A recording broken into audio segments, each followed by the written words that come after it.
Okay, perfect, perfect. Thank you very much. Well, it's really great to be here. Excited to talk to you all about this, and like we just said, I'm a senior manager product marketing at Zeppelin, and I've been really fortunate to have worked at some really fun design oriented companies. Salesforce, Dropbox, and now at Zeppelin. So I've worked with a lot of designers, developers, and design system teams. And the question comes up a lot that we're going to talk about, but it's like, how do you measure success as a design system? What does that look like? Now, if you're a salesperson, this is somewhat of a simple answer. You either make quota or you don't. You have a number that you could point to. But as a design system, this is not necessarily so obvious. There's no immediate number that you can point to. And so I talked to a lot of people in design systems, design system teams. And when I asked them, how do you measure success? There really isn't a good answer. There's a lot of fluffiness, right? This also, by the way, causes a lot of issues, can cause issues with leadership. It kind of always seems like design system teams, they're constantly justifying their existence, and it's this battle, right? But the main response you typically get is if people use the design system, if they adopt it, then that's success. So adoption equals success. The thing though is that adoption, simply for adoption's sake, is not success. Adoption is a result. It's kind of like the stock price, right? The stock price is a result of your business doing something well. Maybe there was, you had more revenue, you introduced a new product that impacted the market, reduced cost, right? There's many ways that you could do this, but the stock price is a result of all of that. And so when you think about adoption is the result of doing some things right? Adoption is the result. You can't necessarily force it. But for many, this idea that adoption doesn't equal success, like this is a challenge. And here's kind of why, right? A lot of people, and myself included, we got interested in design systems because they noticed that the color green used on the website and then their app was a little bit different. And they wanted, they wanted some consistency, right? This is good design principles. They want everyone to use the same and correct green color. Or maybe there was brand inconsistencies, or you want to have a improved user experience, or look, it was just the cool thing to do. Design systems are fun. People want to work on things that are fun and be a part of things that are fun. So yeah, let's be a part of a design system team. But using the same color green, everyone, hey, we have 100% adoption of the same color green. That's not necessarily success. So why isn't that? Well, design systems are inherently connected. Components connected to other components. They're influenced by tokens, which are, then all of these are connected to the colors themselves. And then all of this is connected to developers and the code and components that developers are using in production. But often what's forgotten is that design systems are connected to the business. They're connected to the business goals and what the business needs. And this is really important. And this is why it's so hard to measure success. It's why it's so hard to kind of force adoption in some cases.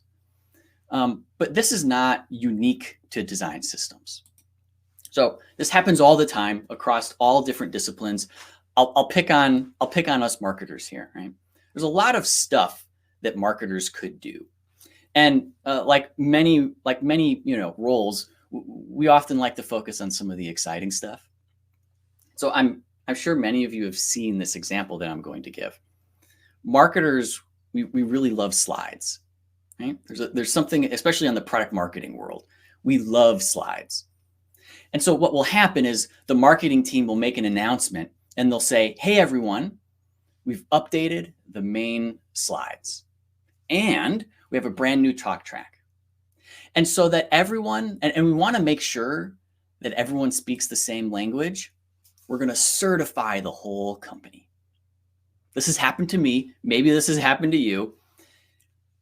But yet, what the company really needed, right? Marketing spent a lot of time with these new slides, the new talk track, but the company really needed top of funnel activity. The company needed more leads. And instead of focusing, marketing focusing its efforts on more leads, at least we had some pretty slides that, to show no one. And the same is true for design systems. So in a previous company, we had a problem. We were releasing features, some really awesome features. But the problem was that no one knew about these features. So the company put together a goal, and the company had a goal to increase user awareness about new features. Now, the good news is we had a lot of people going to our website. We had a lot of daily, weekly, monthly active users. But what we needed to do is we wanted to show users these new features in an easy way. And in a lot of cases, we would launch something and either we didn't show our users what the feature was, like an image of it, or we would just use text. But even if we showed an image, it's kind of hard to understand what the feature is. So of course, what we wanted to do was show them through videos and GIFs. But the design system didn't support videos and GIFs.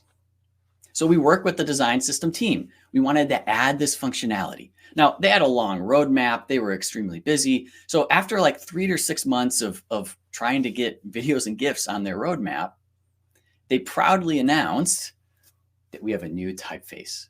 And this is what they were going to track. And by the way, videos would be another 9 to 12 months away. Now, that year, we didn't hit our business goal around new feature awareness. What I'm not trying to say here is that this was the design system team's fault. It certainly wasn't. There are many, many elements that go into it. And it was probably more of a marketing, sales, product problem here than a design system problem, right? We all could have done a better job in this case. But what I wanted to look at is from put yourselves in the design system team's shoes. And from a design system perspective, it could have looked a lot different. Now, maybe this design system team didn't really know how to connect their priorities to company goals. But imagine instead it looks something like this. Imagine if this is what the design system team said. We know that we have this company goal around new feature awareness. So we've prioritized interactive experiences across all our platforms. So we're going to allow users to see the new features, and we're going to make it really easy for anyone to implement videos, GIFs, other interactive elements that anyone can add to web pages and within app as well. And we're introducing a new design language for tooltips to onboard new users and new features. And X team, some team, they're already using it. They're like a beta tester. And they're seeing, X% increased results in new feature awareness. That begins to sound a little bit more like success. And so there's a template behind this. And here's what this template might look like. You always start with the business goal. Now, hopefully your company does quarterly, annually planning. And so you have these business goals laid out for you. In many cases too, the product team will have their own goals that are aligned to the business goals, marketing, sales, right? All the various groups should have business goals that align to the main business goal. So like was talked about earlier, you talk with them, talk with these other teams. Hey, what are you working on this quarter? What's your goal for the next year? What do things look like? Then from there, you launch something that attempts to positively affect this business goal. Now you can track the adoption of, let's say it's adoption of this new feature, paradigm that we put together and what sort of results you see. And now you have some success metrics to track that lead back to a business goal. So success metrics are all about how you can tie what you do back to a business goal. And so going back to this idea that adoption does not equal success, well, this is true. Adoption simply for the sake of adoption does not equal success. But tying certain adoption metrics to a business outcome is. And so what this means is that who is adopting the design system is much more important than what is being adopted. 100% color adoption of green, or your color style guide on its own isn't necessarily success. But let's say you're an analytics tool or some other tool where color is really important. 100% adoption rate of your colors for, let's say, the charts team, when the company has an accessibility goal, that's when adoption is important. So if the charts team 100% adopts our standardized colors to make it sure that everyone, regardless of what color you can actually see, is able to determine what's the difference in terms of the charts, that's success. That's what's really important. And so once you're able to take, hey, here's what we're doing and we're tying it to a business goal, you now actually need to measure it. And when measuring, the only thing that really matters at the end of the day is what makes it into production. Because what we do on the design side doesn't always make it into production. It's not a one-to-one match in many cases, right? So what you want to do is measure what makes it into production. But this introduces another problem. The second problem that we talked about is that production is complex, and measuring what's in production is really complex. Because we know this, components, they have interdependencies. And what you need to know is that if I make a change, what's going to happen to all the other components that rely on that component? If I make a change over here, what's going to happen over there? Or maybe we make a change and we didn't realize it was on this one page that now introduces some major error, bug. Or if I update or deprecate this component, how is that going to affect a certain team? There's a human element as well. Or maybe you're at a company and you've just got a lot of custom components. Something happened. You have this awesome core design system, but there's a lot of custom components on the side and they're spread everywhere. Some are duplicates of the core design system. Maybe some have like new functionality that you actually need. You need to identify why those components were created. Then you can make a decision, hey, do we deprecate them, combine them, or maybe, do I need to replace them altogether? And then ultimately, you want to track adoption of certain projects or areas, right? If it's important who is adopting certain features, you need to be able to figure out who is actually adopting them, but not just today or yesterday, but over time. Right? You need to know over time, how is this progressing? And so there's 3 ways that most companies do this. The first way is they iterate blindly. And this is what most companies do. There's no real tracking involved. Right? So this is much slower. You really need to have a good testing environment, because if you make a change in one area, you got to test, hey, did that break something else somewhere else? Otherwise, you're really at major risk for some bugs. The second thing that teams do is they build some sort of custom analysis system. So what this means is you're going to take a dev off the design system. It's going to take about 1/3 to 50% of their time. And what they have to do is they have to build this thing from scratch. Right? It's going to take around 6 to 9 months. And there's an opportunity cost to that. What else could they have been doing? Now you're dependent on this engineer to maintain it. And if they ever get pulled off to another project, a fire drill, if they leave the company, you're in a really tough spot. And then ultimately, at the end of the day, what ends up happening is the solution's sort of a lowest common denominator, some sort of MVP. And we see this at some really large companies. Like there's a couple top 10, like S&P companies that we work with that you'd certainly recognize. They do this, but what the result is at the end is an Excel spreadsheet with some checkboxes and some numbers next to the checkbox. Right? And so we noticed that this was a huge problem. How do we actually measure this in a way that is useful for us? And so that's why we built this product called Omelet. We recognize there's a huge problem around measuring, and maybe even more important is communicating the success of your design system. So that's probably maybe even more important than the measurement themselves. And so one, teams were struggling proving the value of their design system. Attaching, like we talked about earlier, attaching outcomes to business goals. But two, they just couldn't measure anything. And leadership doesn't like this. Leadership wants to see some numbers. So with Omelet, we made sure to make it really easy to give you visibility out of the box, both at the component level, so you can see how many times components are used, where they're used, how they're connected, and at the props level. Of the 200 instances of a certain component, how many times is a certain prop used? Is it used once, or is it used 200 times?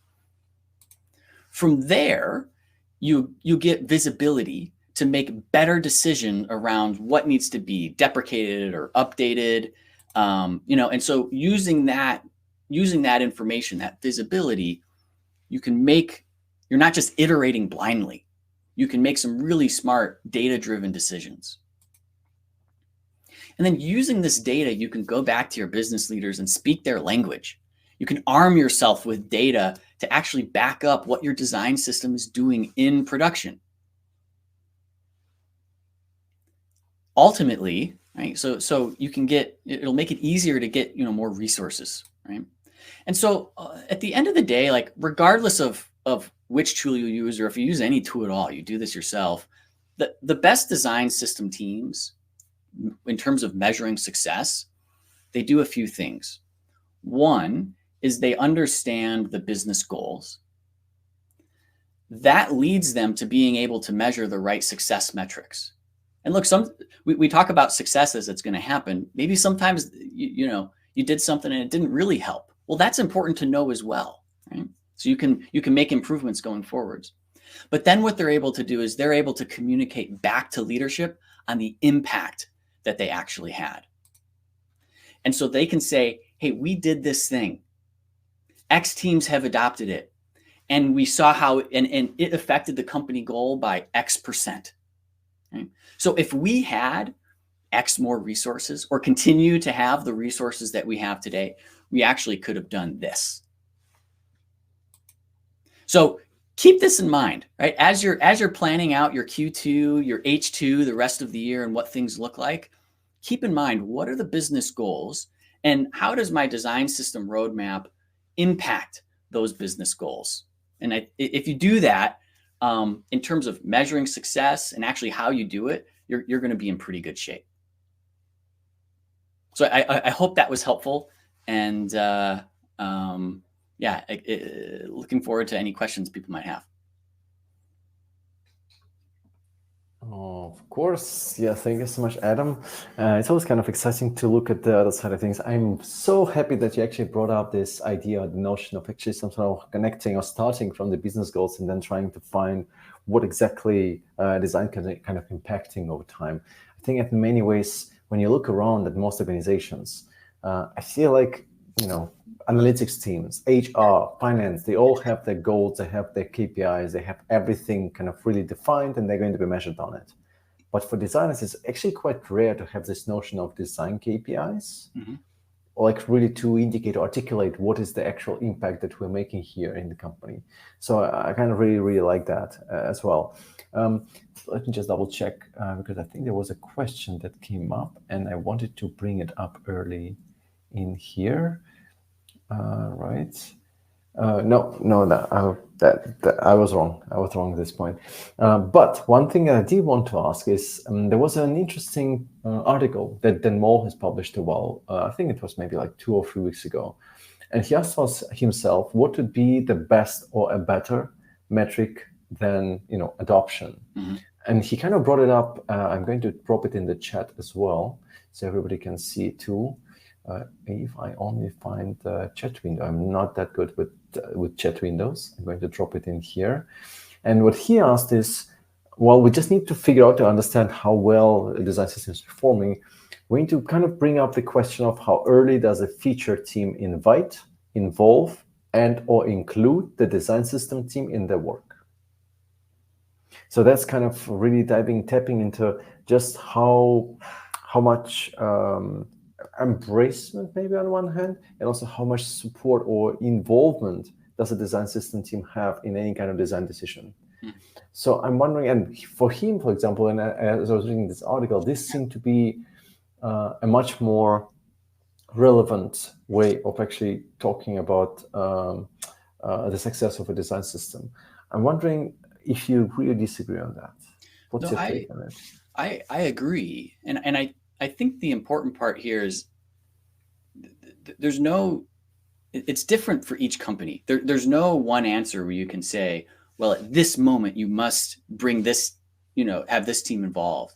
Because what I've seen is, the design system team and the product team, they're always working together. It's not like they're separate and then, hey, well, the product team says, hey, design system team, we'll allow you in now. Now is the time you can see what's going on. I would argue that you should always be meeting. You should always understand, hey, here's our roadmap. What does your roadmap look like? And how are they aligned? So if a new feature is going to come out and let's say it relies on a certain element, but the design system doesn't have that element, and if this new feature is, a tier 1 or a tier 2, it's really important to the company. As a design system, you'd probably want to have a component, a component or an element or something, right, around that helps that new feature. Versus like, hey, this is like we have a few tier 4 features coming up. Maybe it's less important, but if that's important to the company, I think both from a company's perspective, but then from a design system perspective, you would want your input, the design system team's input into how that new feature would work and operate and the experience around that to make sure that it also aligned with the rest of the design system. So it always depends, but my argument here would be you should always be in communication. There should always be lines back and forth between what are you doing and what are we doing. And then you can make the decision of, hey, it makes sense for you to get more involved at this stage because we're ready. Right, makes sense. Well, I think I could go forever because I'm just very curious about one other thing, but I think that Amanda and Yarina are giving me a look. I can sense, I can almost smell the look at this point coming through the powers of the internet. So I'll bring up the questions later in the panel. But for now, thank you so much, Adam, for being with us and sharing your insights. It's been very wonderful and very useful as well. Of course. Thank you so much for having me.